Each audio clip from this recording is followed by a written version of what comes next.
இளங்குன்றம் திருவிழா.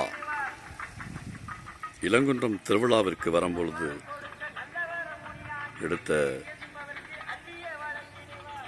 காணொளி. மேலும் இங்கே வள்ளூர் படத்தின் ஷூட்டிங் நடைபெற்றது.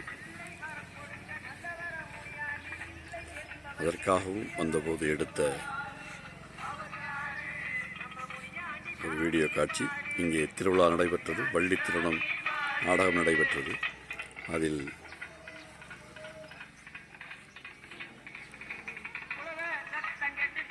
ஷூட் செய்யப்பட்டது.